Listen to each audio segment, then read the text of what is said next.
الرحمن الرحيم اللهم اغفر لحينا وميتنا وشاهدنا وغائبنا وصغيرنا وكبيرنا وذكرنا وانثانا اللهم من احييته منا فاحيه على الاسلام ومن توفيت منا فتوفه على الايمان اللهم لا تحرمنا اجره ولا تفتنا بعده।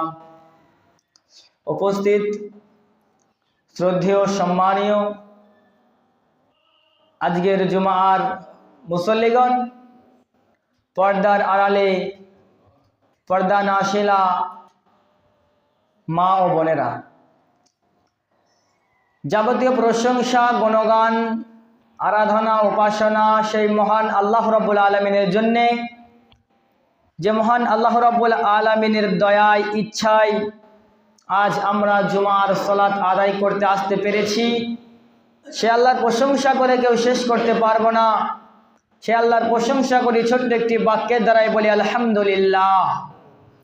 তারই পরে পরে বিশ্বনেতা বিশ্বনবী আকিদে নামদার তাজদারে মাদানী আহমদ মুস্তফা মুহাম্মদ রাসূলুল্লাহ সাল্লাল্লাহু আলাইহি সাল্লামের উপর অগণন কোটি কোটি দরুদ ও সালাম বর্ষিত হোক। আল্লাহুম্মা আমিন, আল্লাহুম্মা সাল্লি আলাইহি, আল্লাহুম্মা বারিক আলাইহি। সম্মানিত মুসল্লিগণ, আপনাদের সম্মুখে যে বিষয়টি নিয়ে আমি আলোচনা করব মনে করেছি, সেটি হচ্ছে যে বর্তমান সমাজের দিকে আপনি তাকাবেন, একটি যদি মানুষ কোনো গ্রামে মারা যায় তাহলে সেখানে মহিলারা বেশি যায়। বর্তমান সমাজে যদি কোনো জায়গায়, সেটা পুরুষ হোক চাই মহিলা, যদি সে মারা যায় তাহলে সেখানে মহিলাদের ভিড় বেশি হয়। আসলে কি এটা কোরআন হাদিস দ্বারা প্রমাণিত যে মহিলারা গেলে সেই মাইয়াতের বাড়িতে কোনো উপকার আসবে? জি, কোনো উপকার আসবে না। সে না পারবে তারা জানাজা পড়তে, না পারবে সে মাটি দিতে, সে না পারবে দাফন কাফন করতে, তাহলে সেই মহিলার যাওয়ার কারণ কি? আর মহিলা যাবেই বা কেন? যদি একটা পুরুষ আপনার একজন মাইয়াতের বাড়ি যায়, কিংবা একটা মানুষ মরেছে, যদি তার বাড়ি একটা পুরুষ যায়, সেই পুরুষটা তার জানাজা পড়তে পারবে, সেই পুরুষটা তাকে মাটি দিতে পারবে, সেই পুরুষটা তাকে দাফন কাফন করতে পারবে। কিন্তু বর্তমান সমাজের দিকে আপনি তাকান, একাধিকভাবে আপনি যদি প্রত্যেকটি গ্রামের দিক থেকে দেখেন, প্রত্যেকটি জায়গায় মাইয়াতের বাড়িতে পুরুষের চাইতে মহিলাদের ভিড় আজ সমাজের দিকে বেশি হচ্ছে। পুরুষের চাইতে সমাজে মহিলাদের ভিড় বেশি হচ্ছে। এতে কোনো আপনার নেকি হবে না। আপনি গার্জেন, আপনি বাড়িতে আছেন, যদি আপনার স্ত্রীকে আপনি একটা মরা বাড়িতে পাঠিয়ে দিলেন, একজন মানুষ মারা গেছে তাকে আপনি পাঠিয়ে দিলেন, আপনার অথচ সে কেউ হয় না, যদিও সে হয় আপনার অনেক দূরের সম্পর্কের কেউ হয়, আপনি আপনার স্ত্রীকে পাঠিয়ে দিলেন, আপনার এক কিঞ্চিত পরিমাণ নেকি হবে না, বরং আপনার গুনাহ হবে, বরং আপনার গুনাহ হবে। আপনি আপনার স্ত্রীকে বেপর্দা বেহায়ার মতো একজন মাইয়াতের বাড়ি আপনি পাঠিয়ে দিলেন। আর মহিলারা, আপনারাও কান করে শুনুন যে আপনাদের এটা যাওয়া চলবে না। আপনার যদি খুব রক্তের কাছাকাছি হয়, যদি খুবই কাছের লোক হয়, সেটা আপনি পর্দার মাধ্যমে আপনি যেতে পারবেন, নচেত আপনার যাওয়া চলবে না। একজন পুরুষ যদি একটা মাইয়াতের বাড়ি যায়, তাহলে সেই পুরুষের কি উপকার হবে? সে মাইয়াতের কোনো উপকার হবে না। আজ যদি আপনাদের গ্রামে, এখন আমি বক্তব্য রাখছি, যদি আমি এখানে মারা যাই, আমাকে আমার গ্রামে নিয়ে গিয়ে দাফন কাফন করা হবে। যদি এই গ্রাম থেকে আপনার কিনা 1000 মহিলা যায়, তাহলে সেই মহিলাদের একটাও আমল নামায় নেকি দেওয়া হবে না। কিন্তু এই গ্রাম থেকে, এই যে এলাকা, এই এলাকা থেকে যদি আপনার 5টা মানুষ যায়, প্রত্যেকটি মানুষকে নেকি দেওয়া হবে। বিশ্বনবী জানাবে মুহাম্মদ রাসূলুল্লাহ সাল্লাল্লাহু আলাইহি সাল্লাম হাদিসের মধ্যে সেটা উল্লেখ করেছেন বা বলেছেন। নেকিটা কি? বিশ্বনবী জানাবে মুহাম্মদ রাসূলুল্লাহ সাল্লাল্লাহু আলাইহি ওয়াসাল্লাম বলছেন, যদি কোনো জায়গায় কোনো মানুষ মরে মাইয়াতের বাড়িতে, যদি একজন পুরুষ ওই মাইয়াতের বাড়ি যায়, পৌঁছে যায়, চলে যায়, ওই মাইয়াতের বাড়ি গিয়ে যখন ওই লোকটা দেখবে এত ভিড় কার জন্য? না মাইয়াতের জন্য। এত আয়োজনটা কার জন্য? না মাইয়াতের জন্য। কিন্তু মাইয়াতের একটিও নেকি হবে না, নেকি পাবে না। নেকিটা কে পাবে? না যে জানাজাটা পড়বে সে নেকি পাবে। নবীজি আমার হাদিসের মধ্যে বলছেন, যদি কোনো মানুষ কোনো মাইয়াতের বাড়ি যায়, যদি কোনো মানুষ যদি কোনো মাইয়াতের বাড়ি যায়, আর যদি সে তার জানাজায় শরীক হয়, জানাজার নামাজটা যদি সে পড়ে, নবীজি আমার বলছেন এক উহুদ পাহাড় সমান নেকি, অর্থাৎ এক কিরাত নেকি তার আমল নামায় লেখা হবে। নবীজি বলছেন এক কিরাত বলতে কাকে বোঝায়? একটা উহুদ পাহাড় সে কতই না লম্বা, কতই না বড়, ওই পাহাড়ের সমান নেকি নবীজি বলছেন তার আমল নামায় লিখে দেওয়া হবে। শুধু তাই নয়, নবীজি আমার বলছেন আরো একটা কথা শুনে নাও। ওই ব্যক্তিটার জানাজা পড়া হয়ে গেল, এবার ওই ব্যক্তিটার সঙ্গে যখন সে কবরে যাবে, কবরে নামানো হবে, কবরে নামানোর পরে যখন ওই মাইয়াতকে, ওই মাইয়াতের লাশটাকে যখন সে তিন খাবা মাটি দিয়ে আসবে, নবীজি আমার বলছেন তার জন্য আরো এক কিরাত নেকি, অর্থাৎ আর এক উহুদ পাহাড় সমান নেকি। পুরুষ যদি মরা বাড়িতে যায়, মাইয়াতের বাড়িতে যায়, তাহলে তার 2 কিরাত নেকি হবে, 2 উহুদ পাহাড়ের সমান নেকি হবে। একথা বিশ্বনবী জনাবে মুহাম্মদ রাসূলুল্লাহ সাল্লাল্লাহু আলাইহি ওয়াসাল্লাম কথা বললেন। কিন্তু বর্তমান সমাজে আপনি যদি লক্ষ্য করেন, তাহলে পুরুষের চাইতে মহিলারাই সেই দিকে বেশি দৌড়াচ্ছে, আর পুরুষরা বাড়িতে বসে তার হাঁস মুরগি, তার ছাগল গরুকে সামলাচ্ছে। জি, এটা হাদিস এবং কোরআনে আপনি কোথাও পাবেন না যে একজন মাইয়াত, একজন মানুষ মারা গেছে, যে আপনার আত্মীয় স্বজনের মধ্যে পড়ে, কিন্তু আপনি বাড়িতে বসে রয়েছেন আর আপনার স্ত্রীকে আপনি পাঠাচ্ছেন। আর মহিলারা আপনারাও শুনুন, আপনারা যাচ্ছেন কি বলে আপনার স্বামীকে বাড়িতে বসিয়ে রেখে। আপনাদের এখান থেকে দূরে থাকতে হবে। এই সমস্ত বিষয় থেকে যদি আপনি আমি দূরে না থাকতে পারি, তাহলে আপনি আমি কামিয়াব হতে পারবো না, আপনি আমি কামিয়াব হতে পারবো না। এই যে জানাজাটা আপনার স্বামী কিংবা আপনার ছেলে কিংবা এই যে পুরুষেরা পড়বে, এই জানাজা পড়লে উপকার কার? উপকৃত হবে যে ব্যক্তি জানাজা পড়ে, ওই ব্যক্তি তো উপকৃত হবে। ওই ব্যক্তি কিছু উপকার জানাজার নামাজ পড়ে পাবে। কীরকম? আপনি একটু যদি জানাজার দিকে লক্ষ্য করেন, সেই ব্যক্তি যখন জানাজায় দাঁড়িয়ে যায় আল্লাহু আকবার বলে, তখন যখন সে জানাজায় শুরু হয়ে যায়, সে কি বলে? আউযু বিল্লাহি মিনাশ শাইতানির রাজিম, বিসমিল্লাহির রহমানির রহিম। প্রথমত বান্দা বলে আলহামদুলিল্লাহি রাব্বিল আলামিন, সমস্ত প্রশংসা কার? না আল্লাহর। বান্দা এরকম ভাবে সাক্ষী দেয়, প্রশংসা কার? না আল্লাহর। আপনি জানাজায় দাঁড়িয়ে আল্লাহর সাথে সম্পর্ক করলেন, আপনি জানাজায় দাঁড়িয়ে আল্লাহর সাথে কথা বললেন, আপনি জানাজায় দাঁড়িয়ে আল্লাহর প্রশংসা করলেন, এতে আল্লাহ রাজি হবে, খুশি হবে, বেজার হবে না।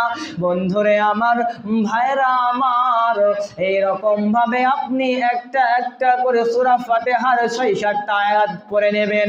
এতে সমস্ত কিছু আল্লাহর গুণগান, আল্লাহর প্রশংসা আপনি এতে করে নিলেন, করে ফেলবেন আল্লাহর গুণগান। সূরা ফাতিহা শেষ করে আপনি আবার বিসমিল্লাহির রহমানির রহিম বলে একটা সূরা পড়ে নিলেন, ধরুন সূরা ইখলাস। আপনি বলবেন কুল হুয়াল্লাহু আহাদ ওয়াল্লাহুস সামাদ লাম ইয়ালিদ ওয়া লাম ইউলাদ ওয়া লাম ইয়াকুল লাহু কুফুয়ান আহাদ। এই সূরাটা আপনি পড়ে নিলেন, আল্লাহর পরিচয় দিয়ে দিলেন। এই সূরাটা আপনি পড়লেন, আল্লাহর পরিচয় আপনার মাধ্যমে দেওয়া হয়ে গেল। আসলে আপনি এখান থেকেও কিছু নেকি সঞ্চয় করতে পারলেন। এবার আপনার এটাও বলা হয়ে গেল, আপনি এবার যে দোয়াটা বা যে জিনিসটা আপনি পড়বেন সেটা হচ্ছে দরুদ শরীফ। আপনি যে দরুদটা পড়বেন আল্লাহুম্মা সাল্লি আলা মুহাম্মাদিন ওয়া আলা আল্লাহুম্মা সাল্লি আলা মুহাম্মাদিন ওয়া আলা, এইরকম ভাবে আপনি একটা দরুদকে পাঠ করবেন। এই দরুদটা পড়তে পড়তে যখন আপনার দরুদ শেষ হয়ে যাবে, এই দরুদের নাম আসছে কার না? নবী ইব্রাহিম আলাইহিস সালাম। দরুদের নাম আসছে কার না? নবী মুহাম্মদ সাল্লাল্লাহু আলাইহি ওয়াসাল্লামের নাম আসছে এই দরুদে, অর্থাৎ আপনি নবীদের নামে দরুদ পড়লেন। বন্ধুরে আমার, বাপজিরে আমার, ভাইরা আমার, আপনি কিন্তু জানাজায় গিয়ে লস আপনার হলো না, বরং আপনি যে জানাজাটা পড়লেন এটার মাধ্যমে আপনি নেকি পেলেন। এবার যে মেন দোয়াটা আপনি পড়বেন, এবার যে মেন দোয়াটা আপনি শেষে পড়বেন, এই দোয়াটা যে কত মূল্যবান, কত জিনিস শুনে নেন। এই দোয়াতে আল্লাহ তাআলার নবী কি বলেছেন একবার লক্ষ্য করুন। নবীজি আমার বলছেন, কোন বান্দা যখন জানাজায় দাঁড়িয়ে যায় এবং জানাজার দোয়াটা যখন পড়ে, বান্দা যখন বলতে থাকে, এবারে বান্দা নিজেই নিজের জন্য আল্লাহর কাছে দোয়া করছে। দোয়াটা কি? আল্লাহুম্মা গফির লি হাইয়িনা ওয়া মাইতিনা ওয়া শাহিদিনা ওয়া গায়িবিনা ওয়া সাগীরিনা ওয়া কাবীরিনা ওয়া যাকারিনা ওয়া উনসানা, আল্লাহুম্মা মান আহইয়াতাহু মিন্না ফাআহিহি আলাল ইসলাম ওয়া মান তাফাইতা মিন্না ফাতাওয়াফাহু আলাল ঈমান, আল্লাহুম্মা লা তাহরিমনা আজরাহু ওয়া লা তাফতিননা বাদা। আল্লাহ রাব্বুল আলামিন বলছেন, আল্লাহর নবী এটা বললেন যে এই জন্য আল্লাহুম্মা গফির লি হাইয়িনা ওয়া মাইতিনা, মাউতটা একবার এসেছে, গোটা দোয়াটা আমি পড়ে নিলাম, কিন্তু মাউত শব্দটা একবার এসেছে, ওয়া মাইতিনা একবার তরজমার দিকে আপনি খেয়াল করুন। আল্লাহুম্মা গফির লি হাইয়িনা, হে আল্লাহ আপনি জীবিতকে মাফ করেন, ওয়া মাইতিনা, হে আল্লাহ আপনি মাউত ব্যক্তিকে মাফ করেন, হে আল্লাহ যারা আসতে পেরেছে জানাজায় তাদেরকে মাফ করেন, হে আল্লাহ যারা জানাজায় আসতে পারেনি তাদেরকে মাফ করেন, ওয়া সাগীরিনা ওয়া কাবীরিনা, হে আল্লাহ তুমি ছোটদেরকে মাফ করেন, তুমি বড়দেরকে মাফ করেন, আল্লাহ তুমি বৃদ্ধকে মাফ করেন, এবং তুমি যারা যুবক রয়েছে তাদেরকে মাফ করেন। এইরকম ভাবে আপনি গোটা জানাজার দোয়াটা আপনি পড়েছেন, অর্থাৎ এর বিনিময়েও আপনি নেকি পেতে থাকবেন। তাহলে দেখুন, গোটা জানাজার দোয়াটা আপনি পড়লেন, শুধুমাত্র মাইয়াতের নাম আসলো একবার, নেকি হলো কার? নেকি হলো যে ব্যক্তি জানাজা পড়েছে ওই ব্যক্তির নেকি হলো। যে ব্যক্তি জানাজার নামাজটা পড়ছে ওই ব্যক্তির নেকি হলো। আদাস মাইয়াত ব্যক্তির জন্য শুধু একটা বাড়ি বললো মাইতিনা, তুমি মাইয়াত ব্যক্তিকে মাফ করো, মাইয়াত ব্যক্তিদের মাফ করো। শুধু সেই মাইয়াত ব্যক্তি নয়, সমস্ত মাইয়াত ব্যক্তি যতগুলি মানুষ পৃথিবী শুরু হয়ে থেকে শেষ পর্যন্ত মরবে বা মরেছে, অতটা মানুষের জন্য বলছে তাদেরকে মাফ করো। ভাবছে আমার ভাইরা, তাহলে জানাজার নামাজটা যে আপনি দোয়াটা পড়লেন, এই দোয়াটা আপনার উপকৃত হলো, আপনার উপকার হলো, আদার্স কোনো উপকার আপনার অন্য ব্যক্তির হলো না। আপনি জানাজা পড়লেন, আপনার নেকি হলো। তারপরে বলছেন যে আল্লাহুম্মা মান আহইয়াতাহু মিন্না ফাআহিহি আলাল ঈমান আল্লাল ইসলাম, এবং বলছেন হে আল্লাহ আমরা যত দিন পৃথিবীর বুকে বসবাস করব, যত দিন আমরা পৃথিবীতে বাঁচব, তুমি আমাদেরকে দিন ইসলামের উপরে অটল থাকার সেই তৌফিক এবং দিন ইসলামের উপরে অটল থাকতে পারি সেই ক্ষমতা তুমি আমাদেরকে দান করো। দেখুন কত বড় একটা দোয়া, এই শুধুমাত্র জানাজার দোয়ার মাধ্যমে বলা হয়। তারপরে বলছেন যে আল্লাহুম্মা মান আহইয়াতাহু মিন্না ফাআহিহি আলাল ইসলাম ওয়া মান তাফাইতা মিন্না ফাতাওয়াফাহু আলাল ঈমান, এবং হে আল্লাহ যখন আমরা পৃথিবীর মুখ থেকে বিদায় নেব, আমরা যখন এই পৃথিবী থেকে চলে যাব, মরে যাব, মরণের সময় যেন আমরা ঈমানকে সঙ্গে করে নিয়ে আমরা যেন মরতে পারি সেই তৌফিক আমাদেরকে দান করো। এই দোয়াটা এত বড় একটা ফজিলতময় দোয়া, কিন্তু বর্তমান সেই মুসলমান আজ আমরা স্ত্রীকে মরা বাড়িতে পাঠিয়ে দিয়ে আজ আমরা মহিলাদেরকে মাইয়াতের বাড়িতে বাড়িতে পাঠিয়ে দিয়ে আমরা পুরুষ মানুষ হয়েছি, আমরা পুরুষ মানুষ হয়ে আমরা বাড়িতে বসে রয়েছি, আমাদের কোনো কর্তব্য নেই। জি, এটা আপনার করণীয় হতে পারে না, এটা একজন মুসলিম পুরুষের করণীয় হতে পারে না, এটা একজন আদর্শ পুরুষের করণীয় হতে পারে না, এটা একজন হালাল উপার্জনকারীর করণীয় হতে পারে না। যে ব্যক্তি এই গুণে গুণান্বিত হয়ে গেল যে একজন মানুষ মারা গেছে, তার স্ত্রীকে তার মেয়েকে সে পাঠিয়ে দিল, তাহলে ওই ব্যক্তিটা সারা বছর যদি তাহাজ্জুদ পড়ে, ওই ব্যক্তিটা নামাজ পড়ছে 5 ওয়াক্ত, ওই ব্যক্তিটাকে আপনি দেখতে পাচ্ছেন মুখে বড় বড় দাড়ি রেখেছে, নবীর সুন্নত রেখেছে, ওই ব্যক্তিটা এহকালে খুবই ভালো, মানুষ তাকে ইমানদার বলবে, মানুষ বলবে এই ব্যক্তিটার মুখে দাড়ি রয়েছে, মানুষ বলবে এই ব্যক্তিটা 5 ওয়াক্ত নামাজ পড়ে, মানুষ বলবে এই ব্যক্তিটা তো আর গভীর অন্ধকার রাত্রিতে তাহাজ্জুদ নামাজ পড়ে। কিন্তু সেই ব্যক্তিটাই আবার তার স্ত্রীকে যদি কোনো মানুষ মারা যায়, তাহলে তার স্ত্রীকে পাঠিয়ে যায়, কে হলো না হলো দেখলো না। এই পাড়ায় ধরুন একটা বাড়িতে মানুষ মরেছে, ধরুন মানুষটার বাড়ি অন্য গ্রামে, গোটা পাড়ার মহিলারা যদি চলে যায়, তাহলে কার উপকার হবে? বরঞ্চ ক্ষতি হবে, আপনার কোনো উপকার আসবে না। তাহলে ওই ব্যক্তিটা বাড়িতে বসে থেকে তার স্ত্রীকে এবং ওই মেয়েটা কিভাবে অন্য একটা পরপুরুষ মরলে সে দেখতে যাবে। এমনকি একটা পরপুরুষ যদি মরে, একটা পুরুষ যদি মরে, কোনো মহিলা দেখবে, এই রকম দলিল আপনি কোরআন এবং হাদিসে কোনো জায়গায় আপনি পাবেন না। কিন্তু বর্তমান দেখুন, একজন পুরুষ মারা গিয়েছে, সেখানে দেখবেন চারিদিকে গোলে করে ঘিরে মহিলারা দেখছে। এটা প্রত্যেকটা গ্রামে হচ্ছে, শুধু আপনার আমার গ্রামে নয়, প্রত্যেকটা গ্রামে হচ্ছে। এটা একবারে না যায়।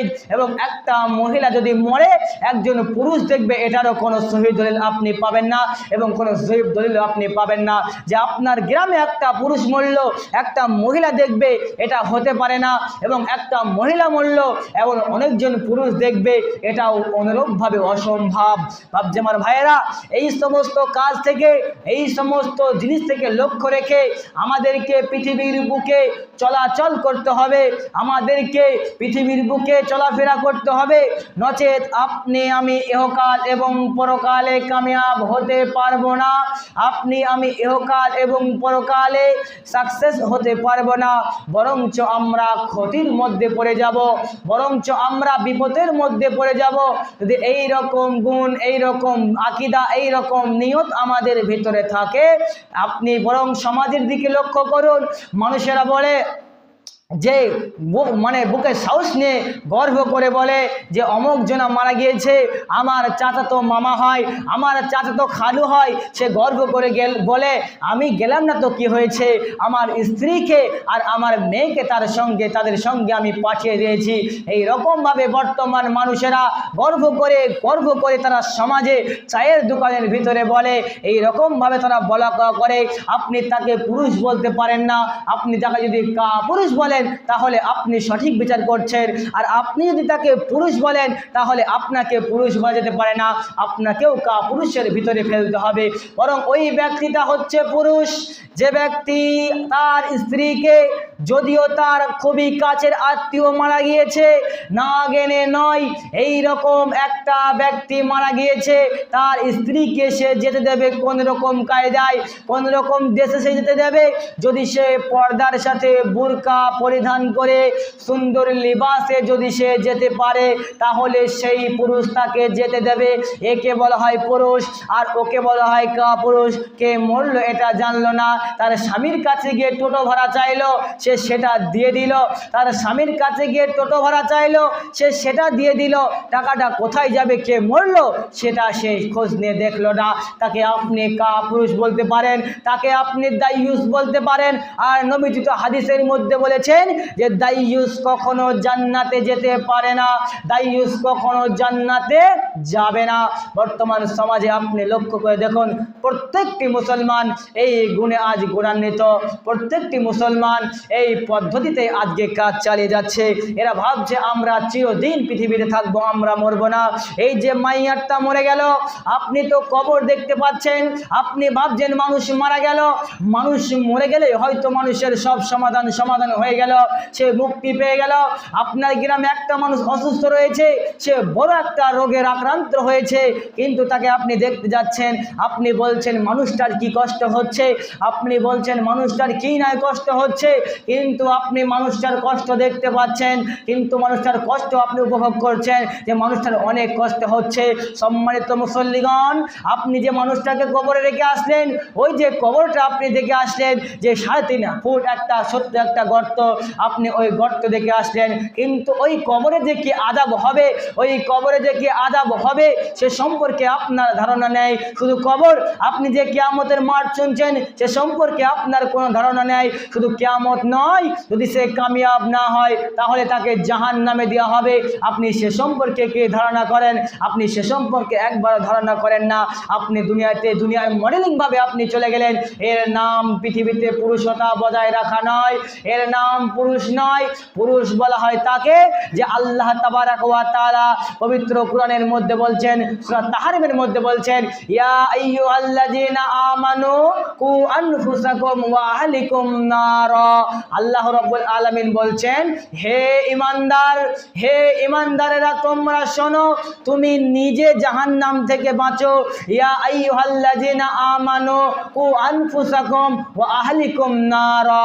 আল্লাহ রাব্বুল আলামিন এই আয়াতে ঈমানদারদেরকে ডাক দিয়ে বললেন, তুমি নিজে জাহান্নাম থেকে বাঁচো এবং তোমার আহাল পরিবার যারা রয়েছে, তোমার আহাল পরিবার যারা রয়েছে তাদেরকে তুমি জাহান্নাম থেকে বাঁচাও।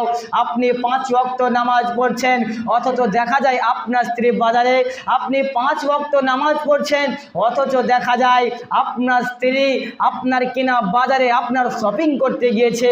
আপনি নাকি পুরুষ, আপনাকে পুরুষ বলা যেতে পারে না, আপনি নিজেকে পুরুষ বলে দাবি করতে পারেন না। সম্মানিত মুসল্লিগণ, আপনি যে জাহান্নামের বয়ান শুনছেন, কবরের শাস্তির বয়ান শুনছেন, আপনার কি ধারণা আছে সেখানে মানুষের কি হবে? আপনার কি ধারণা আছে সেখানে মানুষের কি হবে?